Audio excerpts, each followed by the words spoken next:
Lipids and it's classification आज का हमारा टॉपिक है। तो सबसे पहले हम जानते हैं लिपिड्स को। लिपिड्स आर हेटेरोजीनियस कंपाउंड्स, यानी ऐसे कंपाउंड्स जो डिफरेंट स्ट्रक्चर्स के मिलने से बनते हैं, और दे कंटेन फैटी एसिड्स, यानी मेजॉरिटी इनके अंदर फैटी एसिड प्रेजेंट होते हैं। They are insoluble in water, इसी वजह से हम इनको कहते हैं हाइड्रोफोबिक। हाइड्रो का मतलब होता है वाटर और फोबिक का मतलब होता है हेट करना, फोबिया होना जैसे। तो हाइड्रोफोबिक ऐसी कंपाउंड्स को कहा जाता है जो वाटर के अंदर इनसॉल्युबल हो। लेकिन लिपिड जो है वाटर के अंदर तो इनसॉल्युबल है, लेकिन ऑर्गेनिक सॉल्वेंट्स जैसे ईथर हो गया, अल्कोहल, क्लोरोफॉर्म और बेंजीन में जो है सॉल्युबल होते हैं। लिपिड्स के अंदर ऑयल्स आ जाते हैं, वैक्सीज आ जाते हैं, जैसे कि आप डायग्राम के अंदर भी देख रहे हैं। और ऐसे कंपाउंड्स, ऐसे प्रोडक्ट्स, फूड आइटम जिनके अंदर ऑयल मौजूद होगा, जैसे बादाम हो गया, नट्स हो गए, तो दे कंटेन लिपिड्स। लिपिड्स इसी तरीके से हमारी बॉडी के सेल के अंदर प्लाज्मा मेम्ब्रेन में पाए जाते हैं। अब ये हाइड्रोफोबिक है, तो इस वजह से ये वाटर को पास ऑन नहीं होने देते। लिपिड्स एनर्जी स्टोर करने में भी रोल प्ले करते हैं। As compare to carbohydrates they store double energy. उसकी रीजन ये है कि इनके पास कार्बन और हाइड्रोजन बॉन्ड ज्यादा होते हैं और ऑक्सीजन के जो रेशियो है वो कम होगी। इसी वजह से हम यही बात कह रहे थे कि lipid store double amount of energy as compare to carbohydrates. जैसे कि आप डायग्राम के अंदर देख रहे हैं, प्रोटीन जो है वो कंटेन करते हैं 4 किलो कैलोरीज पर ग्राम, कार्बोहाइड्रेट्स भी 4 किलो कैलोरीज पर ग्राम, जबकि जो फैट्स हैं यानी कि लिपिड्स हैं दे कंटेन 9 किलो कैलोरीज पर ग्राम। तो इसका मतलब क्या हुआ कि लिपिड्स ऑलमोस्ट डबल से भी ज्यादा एनर्जी स्टोर करते हैं as compare to carbohydrates and protein.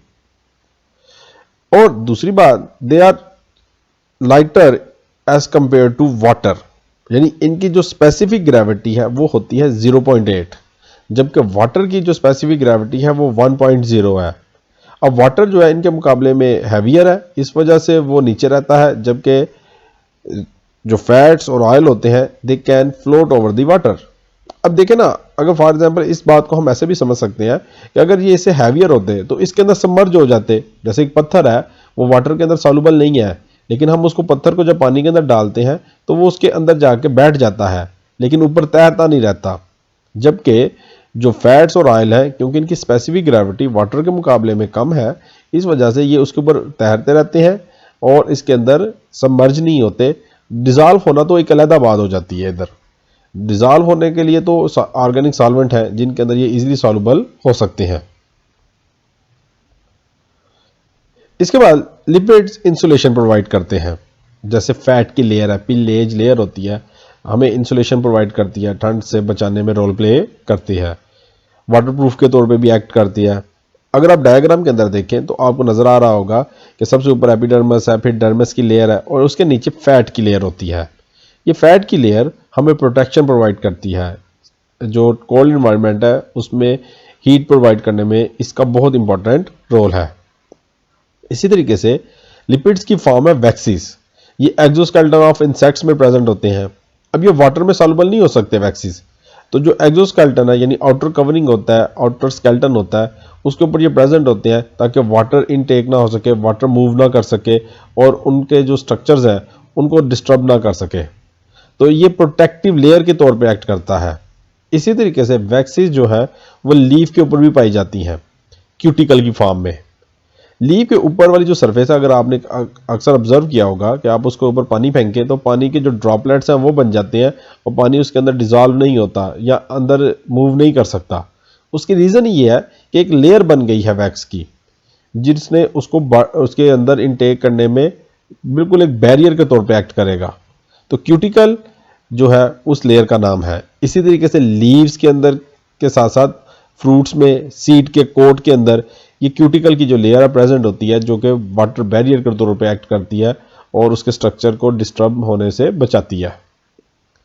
इसी तरीके से लिपिड्स की अगर एग्जांपल्स देख लें या उसको क्लासिफाई कैसे किया जाता है, तो क्लासिफिकेशन की जो डिफरेंट ग्रुप्स हैं उसमें असाइल ग्लिसरॉल आ जाता है, वैक्सीज, फॉस्फोलिपिड्स, फिनोलिपिड्स, ग्लाइकोलिपिड्स, टर्पिनॉइड्स और इसके अलावा कार्टिनॉइड्स और स्टीरॉइड्स है। ये कुछ इसकी क्लासिफिकेशन की एग्जांपल्स हैं। तो सबसे पहले हम क्लासिफिकेशन में असाइल ग्लिसरॉल देखते रहते हैं। Acyl glycerol is composed of glycerol and fatty acid, या अगर हम इसको ऐसे भी कहें कि they can contain fatty acid and alcohol, तो इन दोनों के कॉम्बिनेशन से यानी फैटी एसिड और अल्कोहल के कॉम्बिनेशन से जो कंपाउंड बनता है that is called as acyl glycerol, जिसको हम एस्टर भी कहते हैं। और एस्टर क्या है कि ester is a compound which is formed by the combination of या by a chemical reaction of alcohol and an acid, जैसे कि फैटी एसिड है। तो फैटी एसिड और अल्कोहल के केमिकल रिएक्शन से जो कंपाउंड बनेगा that is called as ester, और इसकी कॉमन एग्जांपल है असाइल ग्लिसरॉल। जैसे कि आपको डायग्राम के अंदर नजर आ रहा है कि ग्लिसरॉल का मॉलिक्यूल और 3 फैटी एसिड के मॉलिक्यूल आपको नजर आ रहे हैं, फैटी एसिड्स की चेन्स नजर आ रही हैं। तो ये मिलके एक कंपाउंड बनाएंगे 3 फैटी एसिड और एक ग्लिसरॉल, ट्राइग्लिसराइड, जो कि एसाइल ग्लिसरॉल की एग्जांपल है। तो इसमें ये ऐसे हम कहते हैं कि acyl glycerol contain glycerol and fatty acid, और कॉमन इसकी एग्जांपल है ट्राइग्लिसरॉल या ट्राई असाइल ग्लिसरॉल। आप जरा गौर करें, ट्राई असाइल ग्लिसरॉल से मुराद क्या है कि इसमें 3 यानी ट्राई का मतलब है 3 फैटी एसिड और एक ग्लिसरॉल का मॉलिक्यूल प्रेजेंट है, जिसको हम सिंपली ट्राइग्लिसराइड भी कह सकते हैं। ये देखें कम कि कैसे फॉर्म्ड होते हैं। अल्कोहल है, फैटी एसिड है, इनका रिएक्शन हुआ और इस रिएक्शन के रिजल्ट में आप स्क्रीन पे देख रहे हैं कि आपको एक एस्टर की फॉर्मेशन हुई है और एक वाटर मॉलिक्यूल की फॉर्मेशन हुई है। ये जो एस्टर है ये एक एसाइल ग्लिसरॉल है, और common acyl glycerol is triglyceride. Student, हम पिछले स्लाइड पे या अभी हम जिक्र कर रहे थे फैटी एसिड्स का, तो जरा फैटी एसिड्स को भी समझ लें। फैटी एसिड जो है वो ऐसे कंपाउंड हैं जो कि कार्बन कंटेन करते हैं, लॉन्ग चेन्स ऑफ हाइड्रोकार्बन्स होती हैं, लेकिन मैक्सिमम उसके अंदर कार्बन की जो लेंथ है या कार्बन का जो नंबर है वो 30 तक हो सकता है, मिनिमम 2 और मैक्सिमम 30। और उसके साथ साथ ये कंटेन करते हैं कार्बोक्सिलिक ग्रुप। जैसे डायग्राम के अंदर आप देखें कि कार्बोक्सिलिक ग्रुप है यानी COOH के साथ आपको हाइड्रोकार्बन अटैच नजर आएंगे। आप देख सकते हैं कि कार्बन के साथ 2 हाइड्रोजन अटैच है, ये हाइड्रोकार्बन कंपाउंड इसको कहलाते हैं, या अल्काइल ग्रुप भी इनको कहा जाता है। तो आप ऐसे भी कह सकते हैं कि फैटी एसिड्स ऐसे कंपाउंड होते हैं जो कि अल्काइल ग्रुप के साथ अगर कार्बोक्सिल ग्रुप अटैच होगा तो then they formed a fatty acids.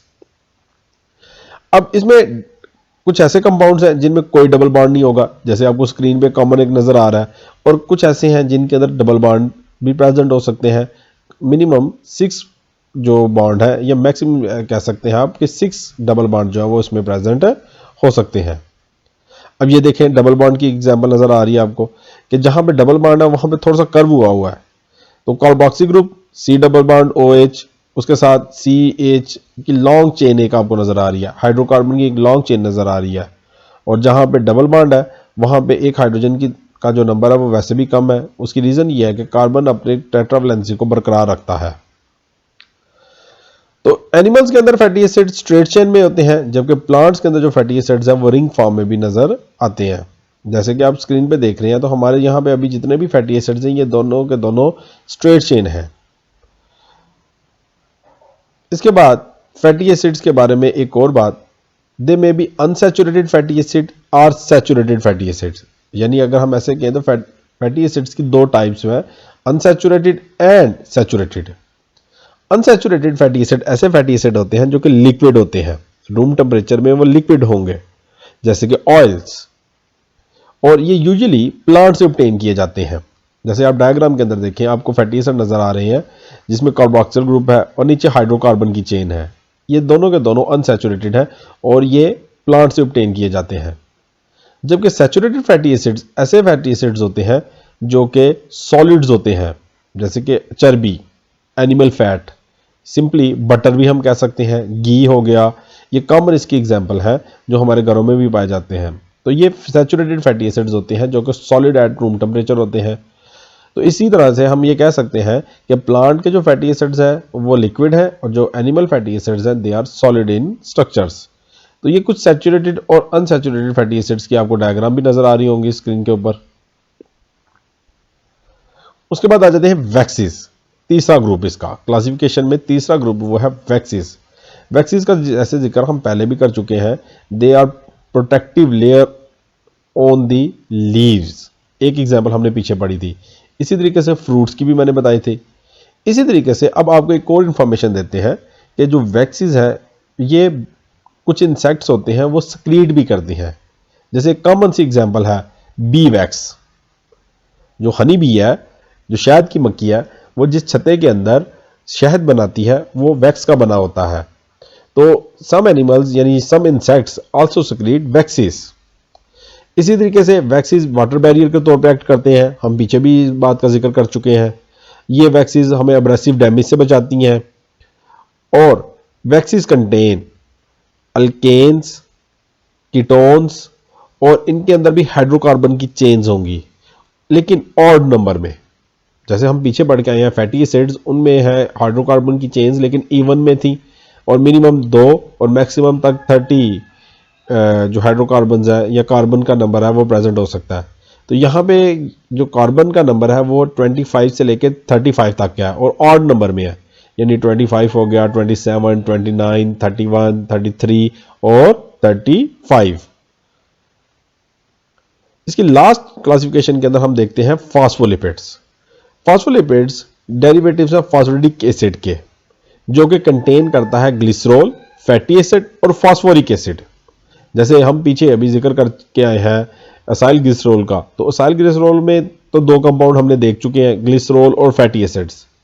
अब अगर जो असाइल ग्लिसरॉल है उसके अंदर एक कोर कंपाउंड यानी फास्फोरिक एसिड प्रेजेंट हो जाए, they are known as phospholipids. Phospholipids का स्टूडेंट्स आपने अक्सर जिक्र भी सुना होगा, ये they are present in plasma membrane. Plasma membrane के अंदर ये प्रेजेंट होते हैं, वाटर बैरियर के तौर पे एक्ट करते हैं। इसी तरीके से कुछ फास्फोलिपिड्स होते हैं वो नाइट्रोजनियस बेसिस भी कंटेन करते हैं, जैसे कॉलिन है, एथनोमाइन है और सीरीन है। ये कॉमन कंपोनेंट्स हैं फास्फोलिपिड्स के। मतलब असाइल ग्लिसरॉल में तो हम कहते थे जी उसके अंदर फैटी एसिड है और ग्लिसरॉल का मॉलिक्यूल है, जबकि यहाँ पे फास्फोलिपिड्स के अंदर ग्लिसरॉल भी है, फैटी एसिड भी है और उसके साथ साथ नाइट्रोजनियस बेसिस भी प्रेजेंट होंगी। ये बैक्टीरिया के अंदर पाए जाते हैं, प्लांट सेल्स में पाए जाते हैं और कॉमन सबसे प्लाज्मा मेम्ब्रेन के अंदर पाए जाते हैं। अगर इसका स्ट्रक्चर देखा जाए फास्फोलिपिड का सिंगल का, तो they are composed of 2 things, एक हेड और एक टेल। स्टूडेंट्स, इनकी जो टेल है वो हाइड्रोफोबिक होती है, यानी वाटर के साथ उसका जो रिलेशनशिप है वो हेटिंग का है। जो इसकी टेल है वो हेट करती है वाटर को, इस वजह से ये वाटर के अंदर सबमर्ज नहीं होता बल्कि उसके ऊपर फ्लोट करता है। जबकि हेड जो है वो हाइड्रोफिलिक होता है, वो उसके अंदर तो चला जाता है, डिजॉल्व तो नहीं होगा वाटर के अंदर, लेकिन उसके अंदर चला जाएगा, लेकिन उसमें डिजॉल्व नहीं होगा। स्टूडेंट्स, यहाँ पे हमारा ये लेक्चर कंप्लीट हुआ। अगर आपको इसके बारे में कोई कन्फ्यूजन है, कोई क्वेश्चन है, तो कमेंट सेक्शन में ज़रूर मेंशन करें। हमारे चैनल अल्फ़ा साइंस एकेडमी को सब्सक्राइब करें, अपने अदर फेलोज़ के साथ शेयर करें। अल्लाह हाफिज़।